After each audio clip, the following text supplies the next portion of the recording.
Hey Sajjelers! One of my favorite artists of all time, Omar Offendum, was here in Sydney touring and performing, and we got to interview him for Sajjeling. Check it out. It is the archetype for every single star-crossed lover's tale. Back in schools when we first up in the sky, it's a bird, it's a plane, it's an Arab superhero, and he came to bring change, unite the divided and free from the chains of the tyrants who reign in vain and pain. Look up in the sky, it's a bird, it's a plane, it's an Arab superhero. Yeah, I know it sounds strange, but the only thing keeping us from going insane is knowing he'll be back again. Omar Offendum is often introduced as a rapper and as a poet, so which comes first?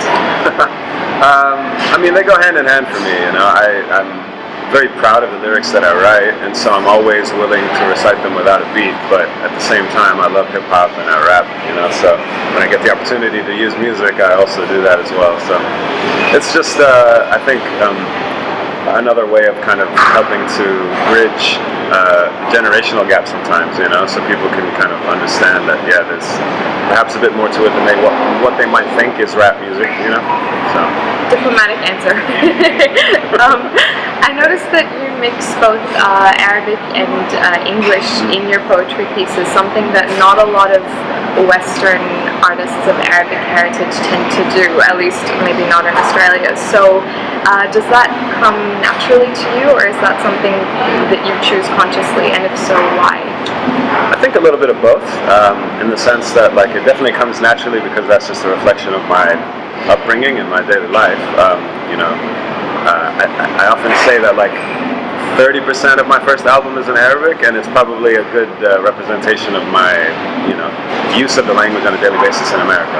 At the same time, there is a conscious effort to demystify the Arabic language for American audiences who only ever get to hear it in the form of, as I said on the news yesterday, an angry dude yelling on TV, you know, and it's a shame because it's this really beautiful, rich, poetic language, musical language that I love, and so I think it's just an opportunity to kind of also set me apart in that way, and you know, I own it. Yeah. What has the response been then by some of these audiences who might have approached you and said, you know, you use Arabic?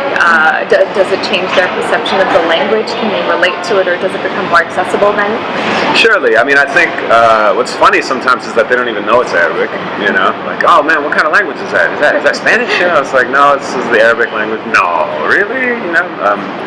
So I think there has been some, you know, as I said, demystifying and even like breaking down of the misconceptions and the stereotypes.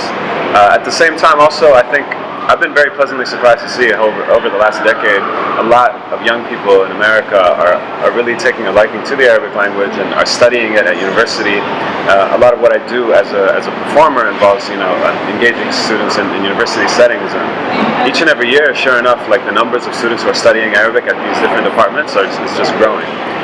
Granted, I'm sure a handful of them are like future CIA translators of America, but at the same time, I really do genuinely believe that when you demonize a part of the world for so long, and you've been at war with a part of the world for so long, eventually some of the younger people start to see through those cracks and they realize, what are you talking about? Like my friend who goes to school, you know, is Arab and she doesn't or think or act that way, and I love going to her house and her family's so sweet, etc. So they, you know, that curiosity turns into a very real passion.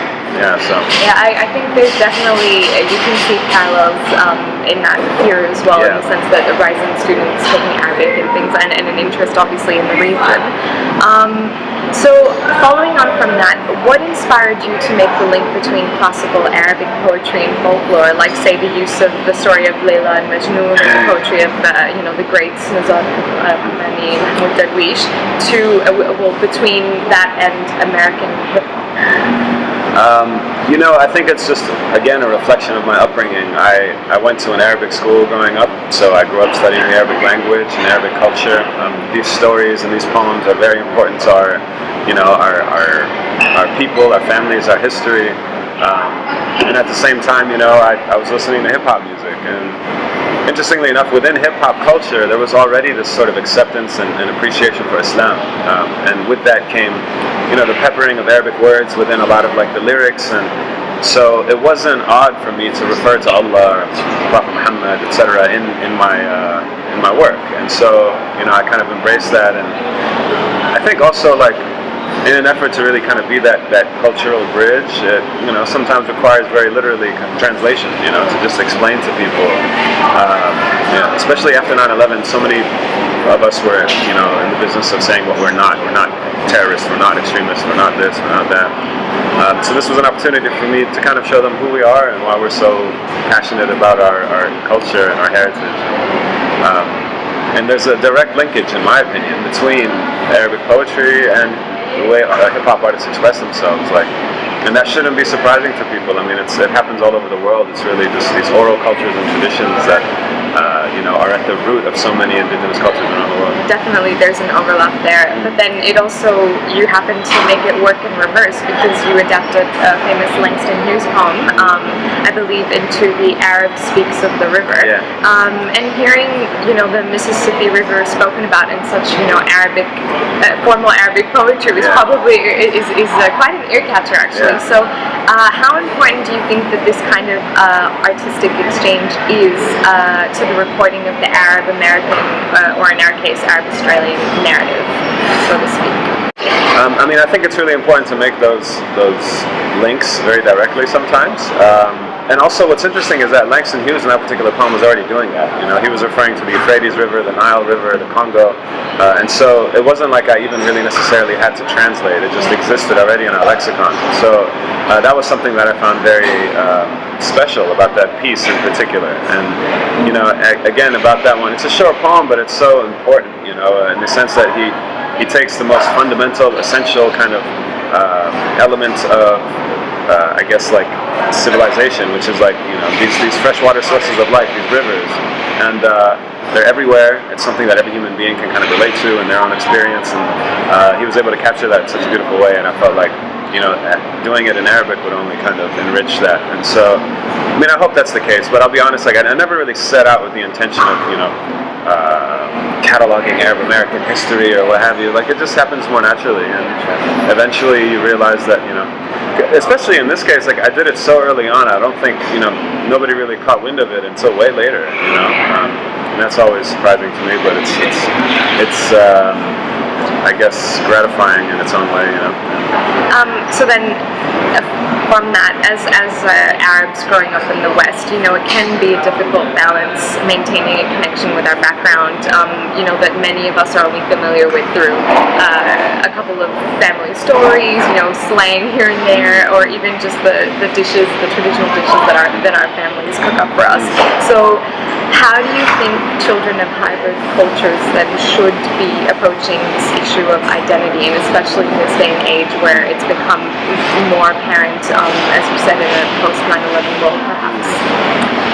It's tough in the sense that I went to this really kind of fully immersive Arabic school, so I was surrounded by kids from all over the Arab world and teachers from all over the Arab world. There wasn't even one singular Lebanese or Syrian experience. It was really a mix, a hodgepodge, and so I got to appreciate so many different aspects of it, and at the same time learned a good grasp of reading and writing as well. I know that's not accessible for everyone, but it's the first and most important step to really kind of holding on to that aspect of our culture.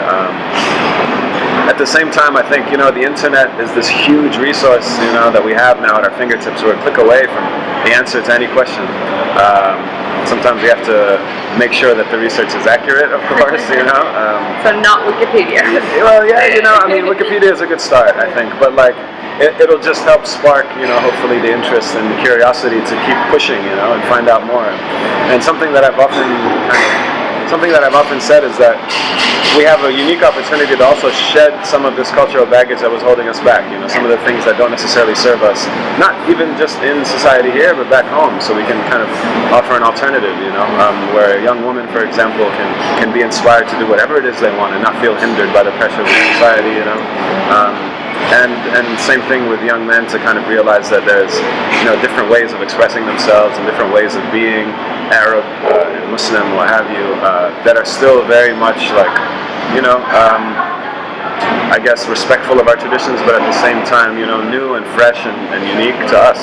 I'm curious, actually, thinking about, for example, your parents in this case. Clearly, instilling in you guys a sense of heritage and language was obviously quite an important thing to them. So what was their reaction when you just came up one day and you were just like, hey, Mom, Dad, I'm gonna be a poet and a rapper, or was that something that, you know, just again progressed naturally, so you never really had to talk?